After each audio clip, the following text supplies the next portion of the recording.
नमस्कार, मैं हूं आलोक और आप देख रहे हैं सत्यहिंदी.com। आइए नजर डालते हैं अब तक की सुर्खियों। एनसीपी प्रमुख शरद पवार ने शनिवार को केंद्र सरकार पर निशाना साधते हुए कहा कि सत्ता में बैठे लोगों को देश के किसानों की कोई परवाह नहीं है। उन्होंने दावा किया कि केंद्र सरकार 2024 तक किसानों की आय दोगुनी करने के अपने वादे को पूरा करने में विफल रहा है। पवार महाविकास अघाड़ी के संजय राउत, बाला साहब थोराट और सुप्रिया सुले जैसे नेताओं की उपस्थिति में महाराष्ट्र के पुणे जिले के इंदौर में किसान रैली को संबोधित कर रहे थे। पवार ने कहा, देश में अब अलग स्थिति है। आगामी लोकसभा चुनाव बहुत महत्वपूर्ण है। प्रधानमंत्री ने आश्वासन दिया था कि 2024 तक किसानों की आय दोगुनी हो जाएगी, लेकिन ऐसा नहीं हुआ। हिमाचल प्रदेश में कांग्रेस को बड़ा झटका लगने वाला है। कांग्रेस के 6 अयोग्य विधायकों ने भाजपा का हाथ थाम लिया है। सुधीर शर्मा, रवि ठाकुर, इंदर दत्त, लखन पाल, देवेंद्र भुट्टो, राजेंद्र राणा और चैतन्य शर्मा हिमाचल प्रदेश बीजेपी अध्यक्ष राजीव बिंदल और केंद्रीय मंत्री अनुराग ठाकुर की मौजूदगी में बीजेपी में शामिल हुए।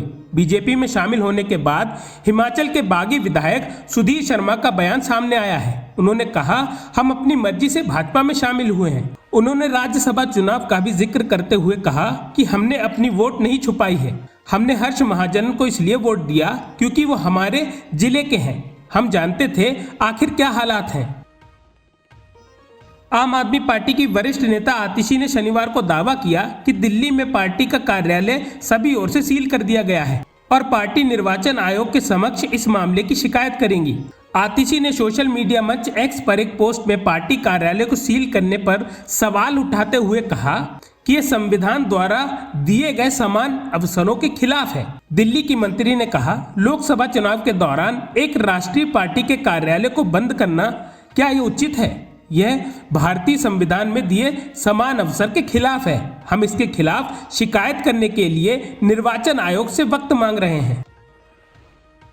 दिल्ली के सीएम अरविंद केजरीवाल की गिरफ्तारी पर राजनीतिक विश्लेषक योगेंद्र यादव की प्रतिक्रिया आई है और उन्होंने कहा है, अगर भ्रष्टाचार हुआ है तो उसकी जांच होनी चाहिए, लेकिन चुनाव से ठीक पहले जिस तरह एक सीएम को गिरफ्तार किया गया है वो देश में चुनाव का मजाक है। योगेंद्र यादव ने मीडिया से बातचीत करते हुए कहा कि अरविंद केजरीवाल से मेरे मतभेद हो सकते हैं, लेकिन सच को सच बोलना हमारा फर्ज है। योगेंद्र यादव ने कहा, मैं हैरान हूं कि लोकतंत्र के नाम पर क्या तमाशा चल रहा है। आप मैच से पहले रेफरी बदल देते हैं। सरकार 2 नए चुनाव आयोग नियुक्त कर देती है। सामने वाली टीम के अकाउंट फ्रीज कर देती है ताकि उन्हें राशन पानी ना मिले। अरविंद केजरीवाल की गिरफ्तारी पर जर्मन दूत की टिप्पणी पर भारत ने शनिवार 23 मार्च को कड़ा विरोध दर्ज किया है। विदेश मंत्रालय के सूत्रों से कहा गया है, जर्मन दूतावास के मिशन के उप प्रमुख जॉर्ज एनविलर को 23 मार्च को विदेश मंत्रालय ने आधिकारिक विरोध दर्ज करने के लिए बुलाया। एनविलर को शनिवार सुबह दिल्ली के साउथ ब्लॉक में विदेश मंत्रालय कार्यालय से बाहर निकलते देखा गया। जर्मन विदेश मंत्रालय ने कहा था कि उन्हें उम्मीद है कि केजरीवाल के मामले की निष्पक्ष सुनवाई होगी क्योंकि भारत एक लोकतांत्रिक राष्ट्र है।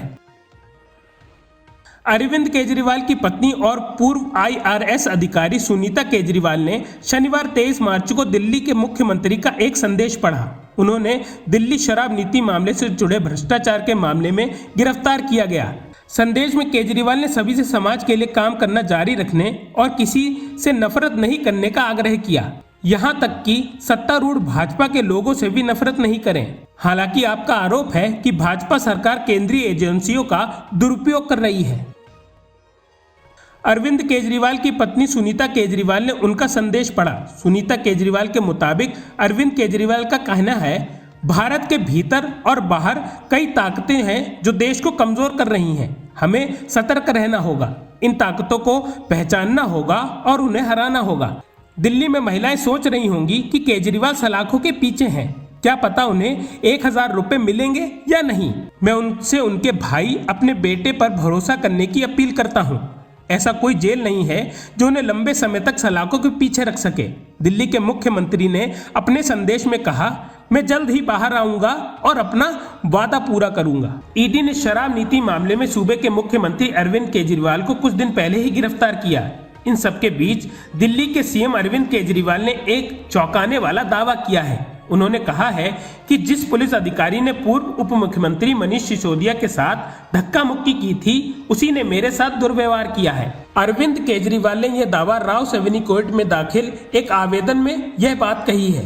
केजरीवाल ने अपने इस आवेदन में कोर्ट से मांग की है कि वे इससे संबंधित अधिकारी को उनकी सुरक्षा की जिम्मेदारी से हटा दें। इस आवेदन में केजरीवाल ने कहा है कि जब उन्हें रिमांड आवेदन में सुनवाई के लिए लाया जा रहा था तो एसीपी AK सिंह ने उनके साथ दुर्व्यवहार किया। आम आदमी पार्टी के नेता गोपाल राय ने शुक्रवार को कहा कि इस साल उनकी पार्टी होली नहीं मनाएगी और मुख्यमंत्री अरविंद केजरीवाल की गिरफ्तारी के खिलाफ विरोध दर्ज करने के लिए 26 मार्च को प्रधानमंत्री आवास का घेराव करेंगे। राय ने संवाददाता सम्मेलन में आरोप लगाया कि आपके विधायकों और पार्षदों को दिल्ली के मुख्यमंत्री केजरीवाल के सदस्यों से मिलने से रोका जा रहा है। गोपाल राय ने कहा कि 24 मार्च को सभी लोकसभा क्षेत्रों में प्रधानमंत्री नरेंद्र मोदी का पुतला फूंका जाएगा। 25 मार्च को होली के दिन हम कोई कार्यक्रम आयोजित नहीं करेंगे और 26 मार्च को हम प्रधानमंत्री आवास का घेराव करेंगे। केरल सरकार ने एक सामान्य कदम उठाते हुए राज्य विधानसभा से पारित 4 विधेयकों को राष्ट्रपति द्रौपदी मुर्मू द्वारा मंजूरी न दिए जाने के खिलाफ उच्चतम न्यायालय का दरवाजा खटखटाया है। राज्य सरकार ने राष्ट्रपति द्वारा बगैर किसी कारण के विधेयकों को मंजूर न करने को असंवैधानिक कदम घोषित करने का न्यायालय से अनुरोध किया है। इन विधेयकों में विश्वविद्यालय कानून नंबर 2 विधेयक 2021, केरल सहकारी सोसाइटी विधेयक 2022, विश्वविद्यालय कानून विधेयक 2022 और विश्वविद्यालय कानून नंबर 3 विधेयक 2022 शामिल हैं। आगामी लोकसभा चुनाव के लिए एक बार फिर गुजरात की वडोदरा लोकसभा सीट से भारतीय जनता पार्टी का टिकट पाने वाली पार्टी की सांसद रंजन भट्ट ने शनिवार को निजी कारणों का हवाला देते हुए अपनी उम्मीदवारी वापस लेने की घोषणा की है। उन्होंने एक्स पर लिखा, मैं रंजन बेन धनंजय भट्ट निजी कारणों के चलते लोकसभा चुनाव 2024 लड़ने की इच्छुक नहीं हूं। वडोदरा लोकसभा सीट से उन्हें दोबारा उम्मीदवार बनाए जाने के भाजपा के फैसले की आलोचना करते हुए शहर के कई स्थानों पर बैनर लगाने के कुछ दिन बाद उन्होंने ये फैसला लिया है। केंद्रीय जांच ब्यूरो कैश फॉर क्वेरी मामले तृणमूल कांग्रेस की पूर्व सांसद महुआ मोइत्रा से जुड़े कोलकाता में कई स्थानों पर तलाशी ले रही है।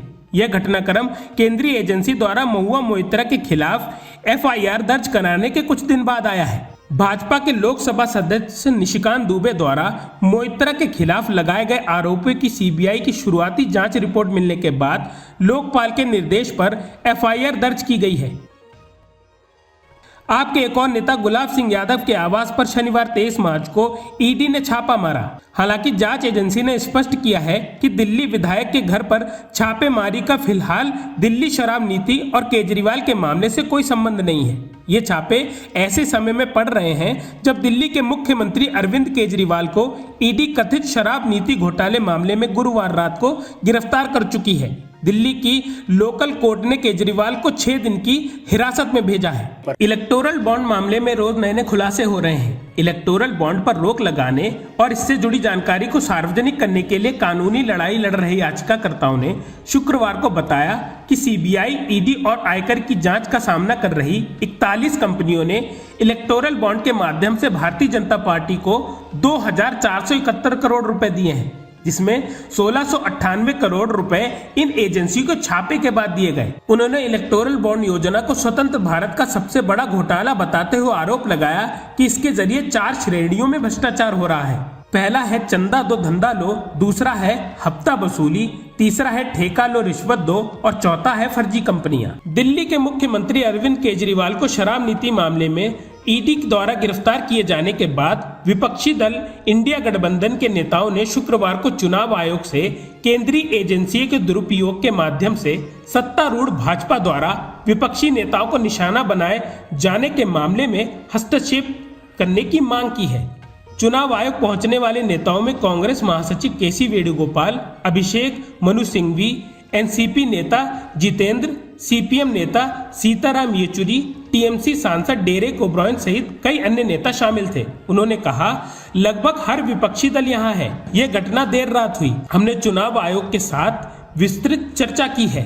ये किसी व्यक्ति या पार्टी के बारे में नहीं है, बल्कि यह संविधान के बुनियादी ढांचे से संबंधित है। विशेष अदालत ने भोपाल से भारतीय जनता पार्टी की सांसद प्रज्ञा सिंह ठाकुर को शुक्रवार को पेशी के बाद उनके खिलाफ जारी जमानत वारंट रद्द कर दिया है। अदालत ने बार बार चेतावनी के बावजूद पेश न होने में विफल रहने पर 11 मार्च को ठाकुर के खिलाफ जमानती वारंट जारी किया था। ठाकुर सितंबर 2008 के मालेगांव बम विस्फोट मामले में आरोपी हैं। विशेष न्यायाधीश A.K. लाहौटी ने 11 मार्च को ठाकुर को 20 मार्च को पेश होने के लिए निर्देश दिया था। हालांकि ठाकुर निजी अस्पताल में भर्ती होने का दावा करते हुए पेश नहीं हुई थी। अदालत ने 20 मार्च को अस्पताल से छुट्टी मिलने तक वारंट की तामील पर रोक लगा दी थी।